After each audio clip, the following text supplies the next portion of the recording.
Let's dive in, shall we?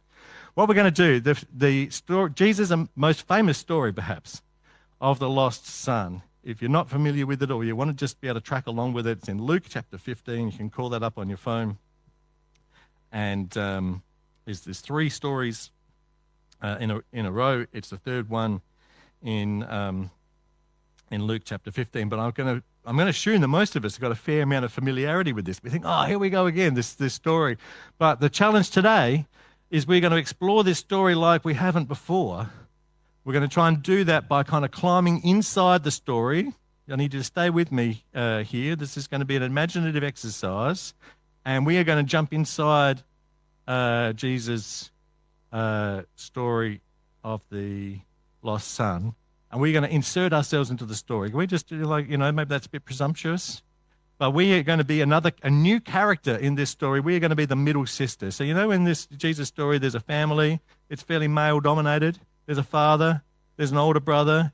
There's a younger brother as well. And so we're going to be the middle sister. Are you with me so far? We're going to be a good middle sister, okay? We love our family. We're a good egg. And we're trying to connect into that. Has anyone here is a good middle sister? I had a pretty good middle sister. If she's listening, she's watching online. And I was the youngest. So let's jump into this story. My friend Ruth has Netflixed it up a little bit as well, but it's not going to be video. It's going to be your imagination. So what happens? Middle sister is there. She finds out something's going on with Junior. Little brother is getting restless. He's having some weird conversation with Dad. And hang on, what's this? He's heading off down the road. He's leaving. Wait, he's what? He's leaving. He's taken his inheritance and he's leaving home. This is not good. This is not right. This is episode 1 in this story. And little brother is running away. So what does a good middle sister do? She gets on her bike. We're going to do that? We jump on the bike. Spokey dokies, streamers hanging off the handlebars, and we're going to ride down the road a couple of kilometres and we catch up with Junior. Are you with me so far? We caught up with him. Now, I'll give you a little exercise to do. You can do it, sit there and just do it in your own head, or you could turn to the person next to you and have a little quiet chat. I want you to think about or just quickly discuss 3 questions, and they're here on screen. So the first one is, what's going on with him? What's he got in his heart? What's he got in his mind? The second question is perhaps the most important one. What do you reckon you might say to him? And the third question is, how do you reckon it might be received? Right? How do you reckon what you have to say to him, how do you think it's going to go down with Junior? I'll give you 1 minute and 15 seconds to have a think about those 3 questions, or have a little chat to the person next to you.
All right, how are we going with this little episode here?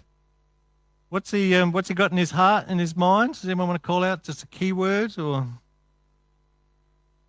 title of this? He wants freedom. Yeah, he feels hemmed in and he wants to get out. Yep. Great. What do you reckon you might say to him? Any quick thoughts? Stay in touch, yeah? We are here for you. Be safe. We love you. You're valuable. Yeah, and really important. We're going to miss you. Yeah. It's, what would we, yeah. Yeah, there's a pool table in your room. Are you ready? You've been gone for an hour and a half. No. What's the very best outcome for him? Is that he turns around, like you're making it, because really one of the things we want to say to him is, I don't think this is going to end as well as you. Do you know what I mean? I don't think that direction is where your happiness is. In fact, the very best thing you could do is to do a 180-degree turnaround and come back home. But how do we reckon that would go with Junior? We think, who thinks it's got a 1% chance of success? Who thinks it's got less than 1% chance of success? It's like, and it's a difficult conversation, isn't it? Because you're trying to lure him in one direction, and he's got his heart and his mind set and going on a different direction. Some conversations in life are awkward. They don't resolve well, and they're really difficult. I often like to ask groups as well, hey, middle sister, is it worth it to ride those couple of kilometres on the bikes with the streamers coming off your handlebars, to have a conversation that's doomed to failure? And I can see people nodding. And this is what most people think, you know what? Even if Junior says, get out of my face, sis, I'm doing what I want to do, get lost. But middle sister still thinks actually that was awful, and I still think that was the right thing for me to do. So hold that thought. By the way, after the break, we're going to double back, go around the bases again of these. We're going to actually revisit each of these episodes. So if you feel there's more to explore here, we will. And if you feel there's not more to explore here, there is. So, okay, here's that's a weird thing that the font is done there. Just, bear with me. That's what happens when we need your funding to be able to fix up our slides. So let's imagine, though, now this is not one continuous story. This is 5 separate stories of what we're going to explore here. So imagine that little sister, she goes out on her bike, she rides and rides and rides and rides, and she doesn't find Junior. So what does a good middle sister do?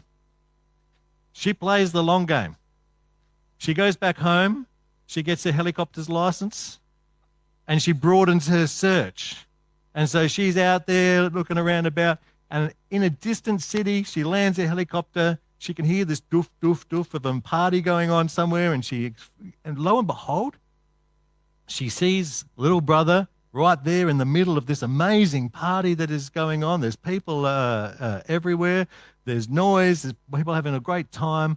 And sister turns up, and she plonks herself down next to Junior, and we're going to do exactly the same thing. I'll give you 1 minute and 15 seconds and to answer the same 3 questions. What's going on in Junior's heart and in his mind?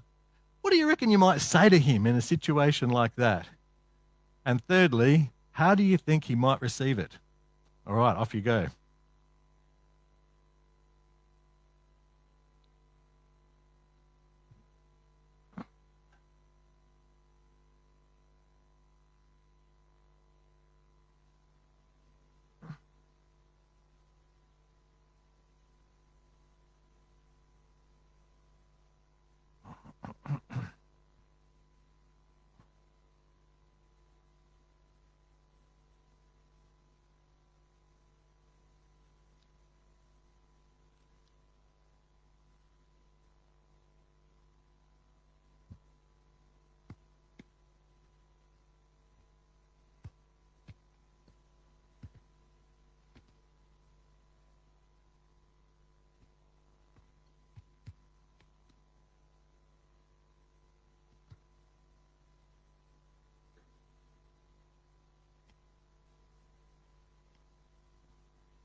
All right. How you going, middle sister? What's going on inside of Junior, apart from drugs? He's living it up. He thinks he's living his best life. How's it going? What do you think when she sits down, she says to him, how's it going? What do you think the response is going to be? Great. Life has never been better. But, that's what he might say. What's actually going on inside of him? There might be some things disquiet. He might be some realization. We'll explore this on the second time that we come around. What do you think you might say to him? Have you got a long-term plan? Yeah, I like that. Yeah, yeah. You can't. He's not going to be able to hear you over the music. So just make it very clear. Yeah. I think there's some general things that we're going to want to say in just about any situation. What are they? You are really important to our family. We miss you. We want you back home. This is the best place for you will be to come home. So come home, Junior. And I think that's going to be those, truths are going to be helpful in all of those situations. But there's some specific things that we might want to say. Just jumping back to the previous episode, there's the general truths. You are so important to us. We love you. We miss you. We want you. Come back home. It's the best place for you. But there's some specific truths. And you think, what information does Junior need to know that maybe he doesn't know, that doesn't have clear in his head? And in episode 1, I wonder whether a specific bit of information might be this. You have closed the door between you and the Father. And maybe you've locked it from your side. And what you need to know, Junior, is that the Father hasn't locked it from his side. Just need to know that. You've walked out on him. He has not given up on you. That's a specific truth in that particular situation. And so, in this scenario, when it's just, how's it going? Everything's going great. It's wonderful. It's never been better. Look at all these friends that I've got. We're having a fantastic time. This beats farming hands down. What are the specific truths? I think we've touched on some of them in the things we wanted to say. Is it going to last? Is it really fulfilling you?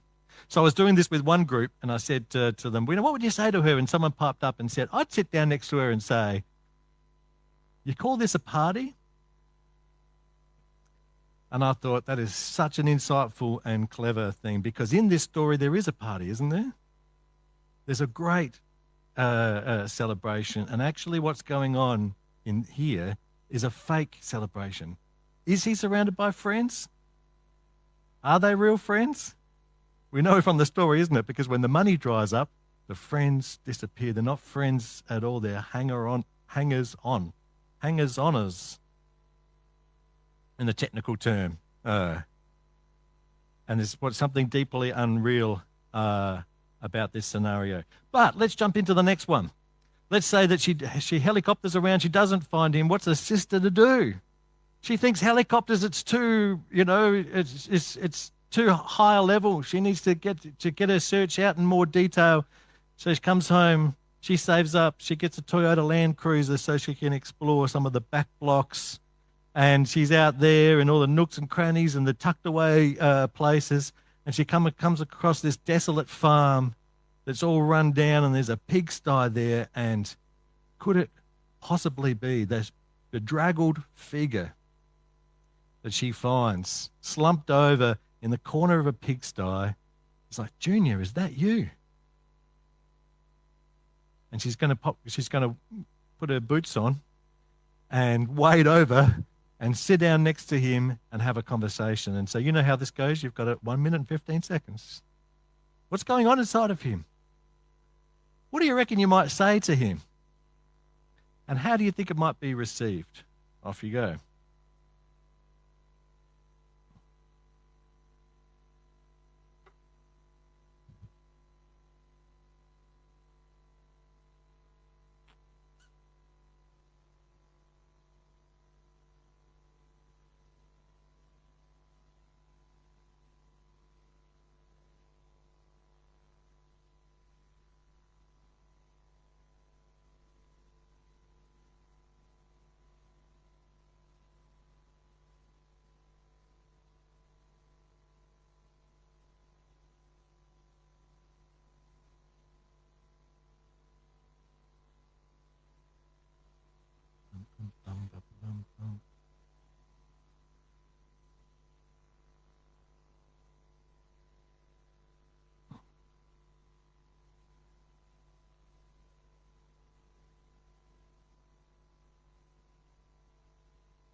All right, this scenario is a bit different, isn't it?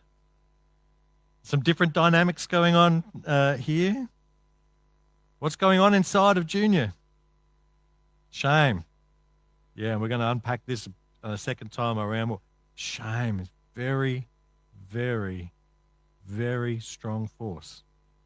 We're going to see how it's not the opposite of pride, because pride is a strong force that plays big in some other areas. But yeah, his tickets are spent. This is not how it's not what he had in mind when he left home, was it? Dad, I want to go pig farming. No, that's not what he set out for. He's dejected. What does Jesus tell us in the story? He's starving. He's feeding the pigs, and he's beginning to look at the pig food and think, that's actually better than what I'm getting. This is an awful situation, and Jesus is kind of hamming it up to show just how totally bankrupt he has become. It's an awful, awful situation. So you run into Junior, you love him deeply. What do you think you might say to him? Come home. Who said that? Yeah, I like the tone that you said it as well. It was like, this is the most obvious thing in the world. Come home. Come home. Yeah, I'll take you home. If you're lost, I know the way.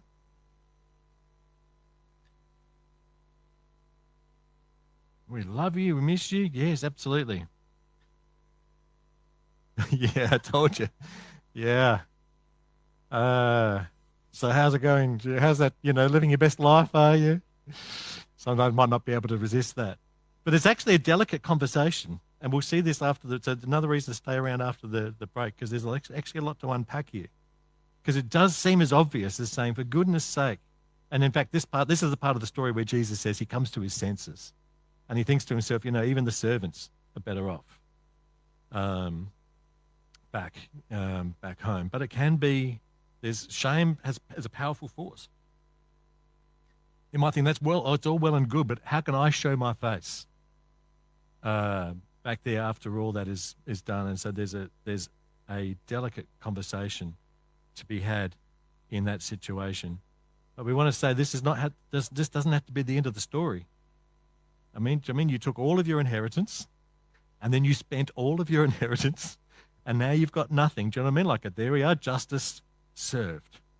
It could be just a story, couldn't it? But little brother, this doesn't have to be the end. Do you know what I mean? This is not the end. The story can take an upturn from here. And so talking about hope, do you know what I mean? Like, this is a hopeful conversation can be had. How do you think it might be received? Think you might be a little bit more inclined to listen to you? Maybe. You might find it hard to believe. Yeah. So it still is, a conversation to be worked at. So yeah, the good work on that one. Let's keep moving, because morning tea is coming, and the roast is spitting. Let's imagine that middle sister is just out and about on her e-scooter, as you do around the place one day, just cruising around the district, and strangely she sees this figure walking down the road towards home. Junior, no, it couldn't. It is. It's little brother. And he's pretty bedraggled. He's thinned out a fair bit, but he's coming towards home. And so you put the e-scooter into its maximum wattage, and, at all of 18 kilometres an hour, down to see him and catch up with him. So I'll give you another 75 seconds to think about this conversation. What's going on inside of him? What do you reckon you might say? How do you think it might go? Off you go.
Okay, what about this one? I know this is getting a bit repetitive. It'll all be, I'll begin to tie it all in together. Just stay with me. You're very trusting people. Thank you very much. What do you reckon you might say in this situation? Oh, sorry, firstly, what's going on inside his head? We kind of know from the story because Jesus says what Junior is thinking. He's like, you know what? This job feeding pigs is awful. I can get a better job back home. If Dad will let me become one of the workers, that would be a little bit of an upgrade. So what do you think you might say to him? Welcome home? Yeah? So glad to see you. Yeah. Because I think one of the things Junior might be worried about is, I want to get that job, the better job. The hardest part is going to be getting past Dad. I mean, that's the difficult conversation. And in fact, Jesus says he's kind of rehearsing his speech, that he's going to grovel and say, look, I know I've spent all my tickets here. And so one of the specific information we have in this situation is that the really awful, hard conversation that you're going to have with Dad is not going to go down like that. So I was doing this exercise with one group and I said, what would you say? And someone said, I would say, Dad is going to be so mad that I found you first. And I thought, yeah, that's very, very clever, because what Junior is expecting and what he has awaiting for him are two different things. And so what a neat thing to be able to say. Firstly, it is so good to see you. We're so glad that you're heading for something better, and it's going to be way over and above better than you think that it's going to be. This is fantastic. I know the laws say don't have two people on an e-scooter, but let's make a special exception for that. Jump on, come with me. It might go down to 9 kilometres an hour. It might be slightly less than walking speed, but hold on tight. This is great. Let's go. Okay, that's what we want to say. And I think possibly how will it be received? Quite likely, when you're telling people that there's an upgrade on what they're hoping and expecting for, usually those sorts of conversations go a lot better. But I want to add, sometimes I do this as just those 4 scenarios. I want to add a 5th one in today, and just sort of stretch my luck, although my clicker is now back online. I want to add a 5th scenario. So Junior has come home and has had an amazing encounter with Dad, and Dad has said, no way, you're not getting any job here. You're part of the family. In the story of the prodigal son, the father puts a ring on the son's finger. In our culture, a ring means married. In their culture, a ring means not a slave, a permanent member of the family. And this is amazing news, isn't it? And so Dad has said, you're not going anywhere near the servant quarters, your bedroom, but we'll just take the pool table away quickly. And this is your space. Okay, so that's already happened. In this scenario, I'm not sure how Middle Sisters, what her mode of transport is. I think maybe she's surfing around the house on the robot vacuum cleaner, as you do. And she comes down the corridor, And she finds Junior, and he's sort of on the threshold of his bedroom, and he hasn't unpacked his stuff. And he's looking like he's not very sure that this is actually right, that this is actually real, that this is actually possible. And in fact, he's half inclined to say, you know what, I'd be more comfortable with going in the servants' quarters, at least for a year or 10 years. Or I feel like that's my space. So here's another interesting scenario. And so I'll give you another 1 minute, 15 seconds. I've just told you kind of what's going on inside of him, so now you've only got 2 questions. What do you think you might say to him in that situation, and how do you think it might be received? Off you go.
All right.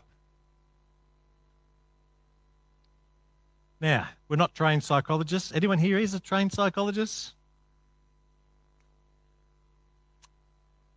But it might be an interesting and tricky conversation, isn't it?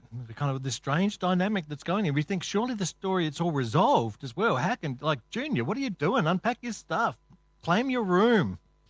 And he won't do it. So what do you think you might say to him? Are you okay? Yeah, great. That's a good caring thing to say, isn't it? Start there. I'll help you unpack. Yeah. No matter how you're feeling, you are part of this family. That's great. You are, yeah, you are. We're dealing in facts here as a sister, aren't we? Just like dealing out the facts. Yeah. It's true. Yeah. Like you. Yeah. Yeah. Yeah. Anything else? Any other thoughts? Because we're going to double back on this, and I'll come up with some thoughts and suggestions in the second round. But it's an interesting conversation, isn't it? I put that scenario in for a reason, and I do this whole exercise for a reason. And I think, you know how I said that a lot of Christians get really stressed out about evangelism, and they think, do you know what I mean? Like it's just an awful, horrible thing, and we get made to do this, and it doesn't make any difference, and all of that. One of the reasons I think that sort of dynamic happens in Baptist churches in Australia is, for some reason, I think that when we hear the word evangelism, we only think about episode 1. Do you remember back to episode 1? Junior is leaving home, and we jump on the little bicycle, and we're going to go and have a really difficult conversation with somebody who just doesn't want to hear anything that we say. And so it's all the distress. I mean, you were nodding when you said you thought that was still an important conversation to have. But I think a lot of Baptists think that that's all evangelism is. And in fact, we can get it into our heads that we think that everybody who's outside of the church is running away from God at 1,000,000 miles an hour. And so we've all got these really difficult and futile conversations to have with people who are all going, la, la, la, la, la, la, la, la, la, get out of my way, sister. And so that's one of the reasons, because, do you know what I mean? Like, it's not a fun. It's still a good conversation to have. It's not a fun scenario. But good news, friends, there is some of those conversations to be had in Australia, and they are worth having. And God bless you to those of you who are having those conversations with people in your life, which is just awkward. I'm going to double back and after the break, and we'll just explore how that might be done really well as well. But good news is, it's not the case in Australia. I'm an economist by training. Statistics was my major. I love reading the census data and all those sorts of stuff. I know that some of you that might think that's incredibly boring. For me, that's quite exciting. I'm very suspicious of all data. Do you know what I mean? Like, so I read studies carefully. I track the census. We track McCrindle studies of Australian society. I try and bring it all together into a way that sort of makes sense to give to you. And I want to tell you that these 5 scenarios that I've given you, you could say that Australians who are not happy in Jesus and like you and me, do you know what I mean, like involved in the church, would fall roughly equally into those 5 areas. Maybe there's 20% of Australians out there who are just running away from God. I mean, you have to know God in some way to run away from in the first place. Do you know what I mean? These are people that kind of grew up connected with the church, or in one way or another, do you know what I mean? Like they're just heading in that direction. And there's evangelism with still good news that we have. It just might not be well received. But if you think that's all there is, do you know what I mean? There's like, you're going to feel the heaviness around that. And weirdly, if you think that's all there is, then we get one script in our mind of what we think the good news is. You're making a big mistake. You need to do a 180-degree turnaround. So what if we take that script and then we meet someone in episode 4 who's coming down the road towards home? You know when Junior was coming down the road towards home? And we say to him, you're making a big mistake. You need to do a 180-degree turnaround. You know what I mean? It's like, do you know what I mean? That's not actually not connecting with where his heart is. It's kind of the wrong thing to say to him. It's not that we have a different message. It's that they're people in a different space. Does that make sense? I think there's roughly 20% of Australians, and I think it's probably a little bit less than that perhaps, and they are in a phase of life where they are just winning. I mean, they're in that party situation. And you sit down next to them and you say, how's life going for you? And they will say, it has never been better. It is fantastic. My career's going great. My family's school connected, and do you know what I mean? Like we're all going to our holidays home. After that, my stock options are wonderful. Everything's amazing. Do you know what I mean? Like my business is growing, and more people are, around me, and it's just like it's hard to get a word in to sort of say, oh, okay, I guess that's great. You know, good on you. But there's always, I was going to say nearly always, there's always something going on underneath, and we'll unpack that a bit. Friends, there are at least 20% of people, of Australians out there, who are in episode 3, in the pigsty. They are less visible to people who live in neighbourhoods like yours and mine, but they are not invisible to God. They are deeply important to the Father, deeply, deeply loved by Him. And friends, they're just stuck. They've spent their tickets. They're caught in addiction. They're caught in poverty. They're caught in generational violence in the family. And there's a trappedness about that. Friends, these people are not in the pigsty because they are philosophically committed to pig farming. That they think that this is actually what life is all about. This is where I want to be. Do you know what I mean? Like they're not in that lifestyle because it's just one of the many lifestyles that they chose to choose off the shelf and say, you know what, I'm going to actually be stuck in awful cycles of, addiction and violence and poverty. I think I'm going to go that. Do you know what I mean? Like there's not a choice. And they may be there because of poor choices that they've made, or they may be there because of poor choices that society's made or that other people have made, but they're there. And we've got great news for them. And there's a huge number, and friends, they're not all locked away in poorer neighbourhoods. So when I say they're less visible to neighbourhoods like that, there is a lot of people within, do you know what I mean? Like within a 1 irons drive, golf drive, do you know what I mean, of here that woke up this morning in deep distress. Deep distress. And friends, I reckon there's 20% of Australians. The data is showing that there is this amazing openness to questions of faith, a high regard for Christians that people know. You ask people about Christianity or organised religion, or if you word it that way, people will say, hate it all. People ask people about the Christians that they know. The words they use are words like loving, caring, kind, generous, faithful. I've got the data. I'll call up in the second session what Australians think of the Christians that they know. And so people are searching. Basically 50% of Australians said, if at Easter time, do you mean, like, if someone Christian that you knew invited you to a church service, would you go? Yep, I'd go. Do you know what I mean? So there's a lot of Australians who are on this front foot who are actually searching for something better. And they are very open to being invited to church, invited to a small group or to a discussion or an alpha course or something like that. They're seeking. Now, interestingly, what they're seeking, they might be only seeking just a 5% upgrade on what they've got at the moment. They think, oh, maybe if I connect with the church, maybe I might meet a few more people or get a few more friends, or I'll just have some community, or it might be good for my mental health. And tick, tick, tick, tick, yes, that's all right. But friend, you're going to be blowing off your feet when you personally experience the overwhelming love of the Heavenly Father for you. He pours out his love into your heart by your Holy Spirit and just totally set you on fire and change your life. This is what it's like to have the Father run down the road to you and pick you up in an embrace and say, I love you so much. We've got such good news, and there's a lot of Australians who are like heading towards it, so that's good, isn't it?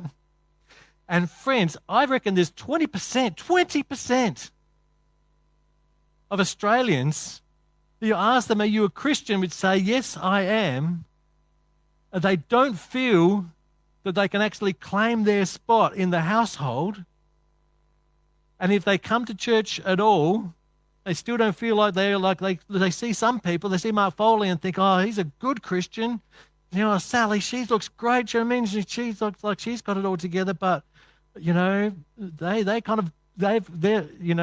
their spot here. I'm a fraud. And I don't, do you know what I mean?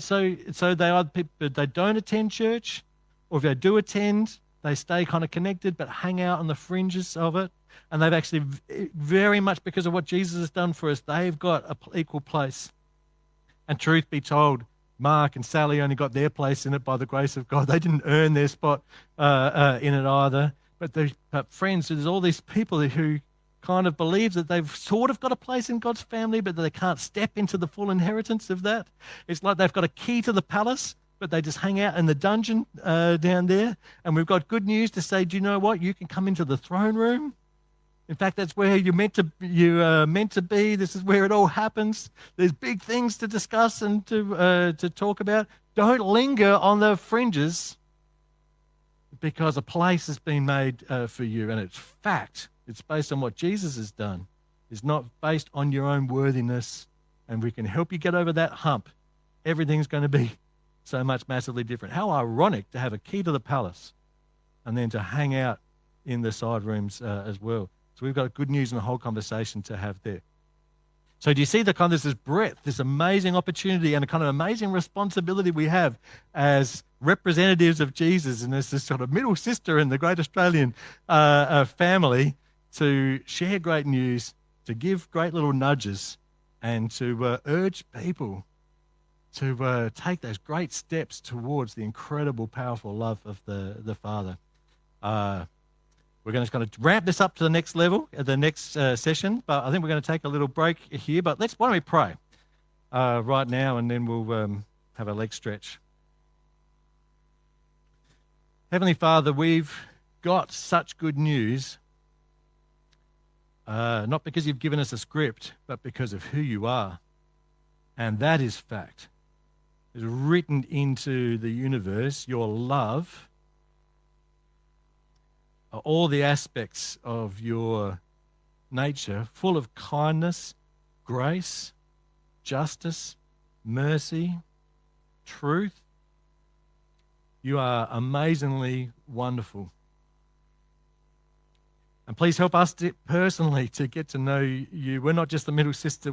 This morning we may be reminded that in some ways we're like the little brother in one or more of those episodes. And help us ourselves to get over our hurdles and get past some of the lies and misunderstandings that we've got in our own hearts to know you more fully. And Lord, please lead us forward and equip us to more and more be able to help other people to find truth and freedom and light and joy and all the goodness that it means to belong to you. So we thank you so much for the honour of being in your family and being your representatives in Jesus' name. Amen.